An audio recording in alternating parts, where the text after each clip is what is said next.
একবার গৌতম বুদ্ধের কাছে একজন বিদ্বান ব্যক্তি এসে উপস্থিত হন।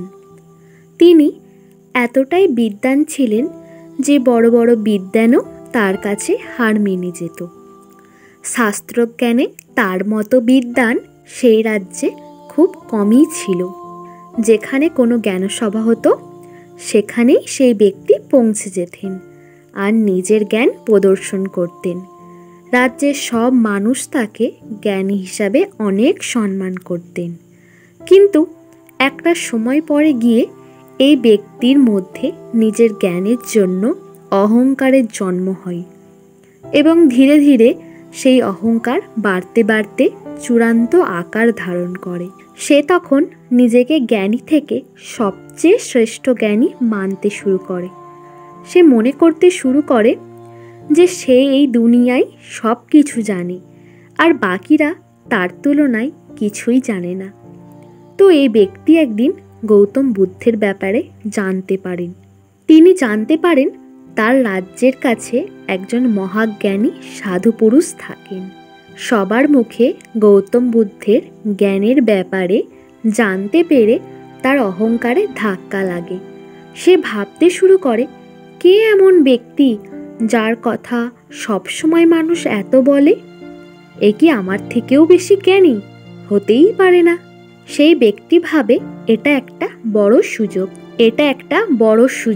এটা প্রমাণ করার জন্য যে এই দুনিয়ায় সবচেয়ে জ্ঞানী ব্যক্তি আমি গৌতম বুদ্ধের কাছে যাব আর ওনাকে এমন কিছু প্রশ্ন করব যার উত্তর উনি দিতে পারবেন না, আর সবার সামনে প্রমাণ হয়ে যাবে ওনার থেকে বেশি জ্ঞানী হলাম আমি। এই ভেবে সে গৌতম বুদ্ধের কাছে গিয়ে পৌঁছায়। এই ব্যক্তি লোকের মুখে শুনে জানতে পেরেছিল যে গৌতম বুদ্ধ ভগবানের ব্যাপারে কোনো কথাই বলেন না। এই কথা জানার পরে সে ভাবছিল যে বুদ্ধের নিশ্চয়ই ভগবানের ব্যাপারে কোনো জ্ঞান নেই, সেজন্য তিনি ভগবানের ব্যাপারে কোনো কথা বলেন না। তাই আমিও ভগবানকে নিয়েই প্রশ্ন করব। তো তিনি গৌতম বুদ্ধের কাছে এসে তাকে বললেন, হে বুদ্ধ, আমার কাছে আপনার জন্য একটা প্রশ্ন আছে। আমার কাছে এমন একটা প্রশ্ন আছে যার উত্তর আজ পর্যন্ত কেউ সঠিক দিতে পারেনি। না তো কোনো রাজা, না তো কোনো পণ্ডিত, আর না তো কোনো বিদ্বান। আমি শুনেছি যে আপনার নাকি মহাজ্ঞান প্রাপ্তি হয়েছে। আমিও দেখতে চাই যে আপনি এই প্রশ্নের সঠিক উত্তর দিতে পারেন কি না। তাই আপনি যদি অনুমতি দেন সেই প্রশ্নটা আমি আপনাকে করতে পারি। গৌতম বুদ্ধ বললেন, বলো তোমার কি প্রশ্ন? ব্যক্তিটি বললেন, আমি জানতে চাই যে ভগবান আছেন নাকি নেই। গৌতম বুদ্ধ হেসে বললেন, তার আগে তুমি বলো যে তুমি কি সত্যি ভগবানের ব্যাপারে জানতে চাও, নাকি তুমি এখানে নিজের জ্ঞানের প্রদর্শন করতে এসেছো? ব্যক্তিটি বলল, আপনি কি আমার প্রশ্নের সঠিক উত্তরটা দিতে পারবেন? বুদ্ধ বললেন, আমি তোমার সব প্রশ্নের উত্তর দেব, কিন্তু তুমি বলো, তুমি এই উত্তর জানার জন্য কিছু কি ত্যাগ করতে পারবে? কারণ এরকম প্রশ্নের উত্তর এত সহজে তো পাওয়া যায় না। গৌতম বুদ্ধের কথা শুনে ব্যক্তি ভাবলেন, উনি আমার থেকে আর কী বা চাইবেন? বেশি থেকে বেশি আমার ধন সম্পত্তিই চাইবেন। তবে আমার মনে হয় না যে উনি আমার প্রশ্নের সঠিক উত্তর দিতে পারবেন। তাই আমার চিন্তার কোনো কারণ নেই। উনি যা চাইবেন আমি দিয়ে দেব। তো এসব ভেবে ব্যক্তি বলল, হে বুদ্ধ, আপনি যা চাইবেন আমি তাই দিতে রাজি আছি। আপনি যদি আমার পুরো সম্পত্তিও চান তাও আমি দিতে রাজি আছি। আপনি শুধু বলুন, আপনি কি আমার প্রশ্নের সঠিক উত্তর দিতে পারবেন? বুদ্ধ হাসলেন আর বললেন, আমার এসব কিছু চাই না। ব্যক্তি অবাক হয়ে বলল, তাহলে আপনার কি চাই? গৌতম বুদ্ধ বললেন, 2 মাস তোমাকে আমার কাছে থেকে মৌন ধারণ করতে হবে। তুমি এই 2 মাসে কোনো কথা বলতে পারবে না। তুমি যদি এটা করতে পারো, 2 মাস পরে আমি তোমার প্রশ্নের উত্তর দেব। ব্যক্তি এই শুনে দ্বন্দ্বে পড়ে গেল। সে মনে মনে ভাবল, বুদ্ধ আমার কাছ থেকে এটা কি চাইলেন? 2 মাস যদি আমি মৌন থাকি, কোনো কথা না বলতে পারি, তাহলে তো আমি কাউকে এই 2 মাসে নিজের জ্ঞান প্রদর্শনই করতে পারবো না। এর থেকে বরং উনি যদি আমার সব সম্পত্তি চেয়ে নিতেন, সেটা আমার পক্ষে অনেক বেশি সহজ হতো। এদিকে আবার সে এটাও ভাবল যে সে তো সবার সামনে বুদ্ধকে কথা দিয়েছে যে সে সব কিছু ত্যাগ করতে রাজি আছে। বুদ্ধ যা চাইবেন তাই দিতে রাজি আছে। এখন যদি সে পিছু পা হয়, তাহলে সবার মাঝে তার সম্মানের কি হবে? মাত্র তো 2 মাস, দেখতে দেখতে কেটে যাবে, রাজি হয়ে যায়। তো সে এইসব কিছু ভেবে গৌতম বুদ্ধকে বলল, হে বুদ্ধ, আমি আপনার সব কথাই রাজি। গৌতম বুদ্ধ বললেন, ঠিক আছে, কাল সকাল থেকে তোমার মৌন ব্রত শুরু হবে। এখন গিয়ে তুমি বিশ্রাম নাও। তো সেই ব্যক্তির সেদিন সারা রাত চিন্তায় ঘুম হলো না। সে ভাবতে লাগলো, এই আমি কোথায় ফেসে গেলাম? আমার জীবন তো ভালোই চলছিল, সবার মাঝে আমার এত সমৃদ্ধ ছিল। বুদ্ধকে জ্ঞান প্রদর্শন করতে এসে আমি তো এখানে 2 মাসের জন্য আটকে গেলাম।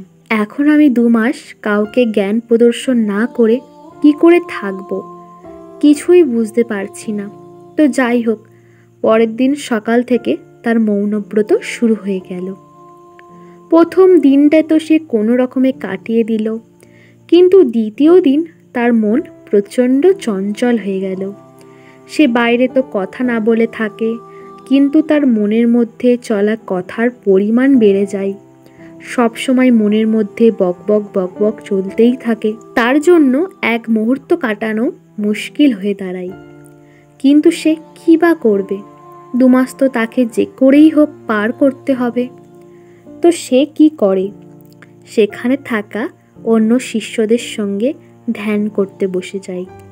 সময় তো কাটাতেই হবে, তাই কী বা করবে? ধ্যান করতেই বসে। কিন্তু ধ্যান করতে বসেও তার মন ভীষণ চঞ্চল হয়ে থাকে। তার মনের মধ্যে ধীরে ধীরে ক্রোধের জন্ম হয়। সে বাইরে যেহেতু কিছু বলতে পারে না, তাই তার রাগের পরিমাণও বাড়তে থাকে। আর যখন ধ্যান শেষে বুদ্ধ সব শিষ্যদের প্রশ্নের উত্তর দেন, তাদের সঙ্গে কথা বলেন, আর সে কিন্তু বলতে পারে না, তাই তার রাগ আরও বেড়ে যায়। এভাবে 10 দিন কেটে যায়। 10 দিন পরে তার ভিতরে চলা অস্থিরতা, রাগের পরিমাণ এত বেড়ে যায় যে সে একটা পাথর নিয়ে বুদ্ধের সামনে আসে, আর সেটাকে জোরে মাটিতে মেরে সেখান থেকে চলে যায়। বুদ্ধ তার সমস্যাটা বুঝতে পারেন। তিনি সেই ব্যক্তিকে নিয়ে একটা ঝিলের ধারে যান। ঝিলের ধারে নিয়ে গিয়ে তিনি সেই ব্যক্তিকে বললেন, তোমাকে আমি কিছুক্ষণের জন্য মৌন ভাঙার অনুমতি দিচ্ছি। তোমার মনের মধ্যে যা আছে বলতে পারো। গৌতম বুদ্ধের এই কথা শুনে ব্যক্তিটি ভাবল যে সে যদি কথা বলে ফেলে আর তারপর গৌতম বুদ্ধ তাকে বলেন যে তুমি নিজের শর্ত ভঙ্গ করেই ফেলেছ, তাহলে কি হবে? এই ভেবে সে নায়ের দিকে মাথা নাড়ল। তুমি কোনোভাবেই নিজের সংকল্প ভাঙতে চাও না। আচ্ছা, এই ঝিলের জলে তুমি কি পরিষ্কারভাবে চাঁদের ছায়া দেখতে পাচ্ছ? ব্যক্তিটি মাথা নেড়ে বলল, হ্যাঁ। বুদ্ধ বললেন, আচ্ছা, তুমি একটা পাথর নাও আর এই ঝিলের জলে ছুঁড়ে মারো। ব্যক্তিটি তাই করল। একটা পাথর তুলে ঝিলের জলে ছুঁড়ে মারলেন। বুদ্ধ বললেন, আচ্ছা, দেখো তো এখনো কি এই ঝিলের জলে এইরকম পরিষ্কারভাবে চাঁদের ছায়া দেখতে পাচ্ছ? ব্যক্তিটি এবারে মাথা নেড়ে বলল, না। বুদ্ধ বললেন, যেমন শান্ত স্থির জলের মধ্যে চাঁদের ছায়া স্পষ্ট দেখা যায়, তেমনি আমরা যখন শান্ত আর চুপ থাকি, আমরাও জীবনের অনেক সত্য স্পষ্ট দেখতে পাই।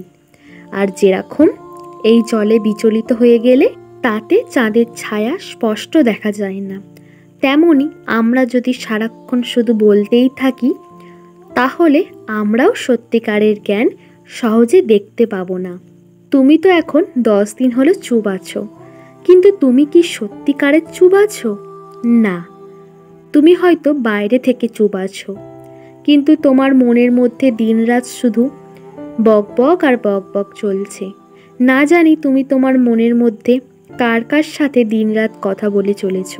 যেরকম শান্ত ঝিলে পাথর মারলে তার মধ্যে থেকে চাঁদের ছায়া অস্পষ্ট হয়ে যায়, তেমনি তোমার মধ্যে চলাই কথাবার্তা তোমার সামনে থেকে জ্ঞানের রাস্তা, সত্যের রাস্তাকে অস্পষ্ট করে দেয়। কথা কম বলে বা মৌন থাকলে আমাদের মধ্যে অনেক শক্তি সঞ্চয় হয়। সেই শক্তিকে মনে চলা কথাবার্তা আর চঞ্চলতার মাধ্যমে ক্রোধে বদলে ফেলো না। সেই শক্তিকে নষ্ট করো না। সেই শক্তিকে নিজের মধ্যে শান্তিতে রূপান্তরিত করে দাও।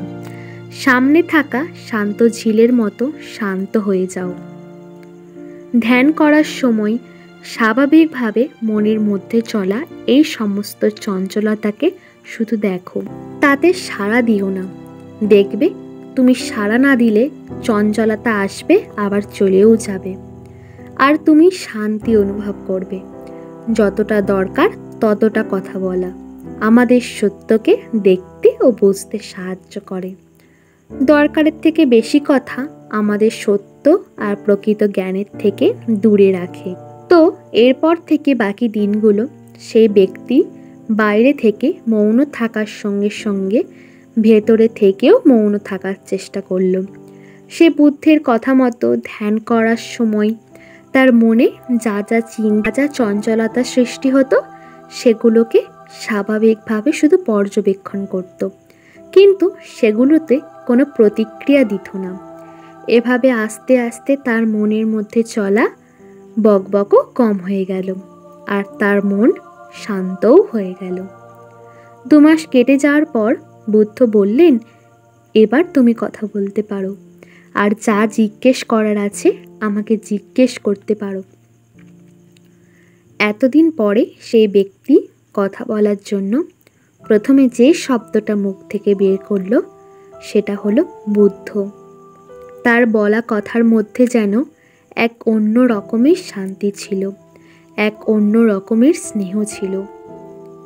সে বলল, হে বুদ্ধ, আমি যখন এখানে এসে আপনাকে প্রশ্ন করেছিলাম তখন আমি নিজেকে একজন শ্রেষ্ঠ জ্ঞানী মনে করতাম, কিন্তু এখন আমি বুঝতে পারছি যে আমি আসলে কত বড় বোকা ছিলাম। নিজেকে অজ্ঞানতায় ভরে রেখেছিলাম। কিছু জিনিস পড়ে আমি ভাবতাম আমি সবচেয়ে বড় জ্ঞানী, আর সেজন্য সব জায়গায় নিজের জ্ঞান প্রদর্শন করতে চলে যেতাম। কিন্তু এই 2 মাসে আমি বুঝতে পারলাম যে আসল জ্ঞান তো শান্ত থাকার ফলেই পাওয়া যায়। শান্ত থেকে নিজেকে জানা যায়, সত্যকে জানা যায়। এই 2 মাসে আমি অনেক শান্ত হয়ে গেছি। আমার মধ্যে থাকা জ্ঞানের অহংকার ভেঙে গেছে। তাই আমার আর কোনো প্রশ্ন আপনাকে জিজ্ঞেস করার নেই। গৌতম বুদ্ধের এই ছোট গল্পটা থেকে আমরা বুঝতে পারি যে মৌন থাকার শক্তি, কথা কম বলার শক্তি কতটা বেশি। আমাদের শরীর সারাদিনে অনেক এনার্জি তৈরি করে, আর আমরা তার বেশিরভাগটাই কথা বলে নষ্ট করে দিই। আর কথা শুধু মুখে বলা নয়, মনের মধ্যেই আমাদের সারাক্ষণ চলতেই থাকে। কিন্তু এসবের ফলে আমাদের সামনে থাকা অপরিসীম জ্ঞানের ভাণ্ডারকে আমরা দেখতে পাই না। তাই আমাদের সবার উচিত যতটা দরকার ততটাই কথা বলা, আর সবার আগে মনের মধ্যে চঞ্চলতা আর মনের মধ্যে চলা কথাবার্তাকে নিয়ন্ত্রণ করা। এটা করতে পারলে আমরা নিজের মধ্যে একত্রিত হওয়া এনার্জিকে সঠিক জায়গায় কাজে লাগাতে পারবো।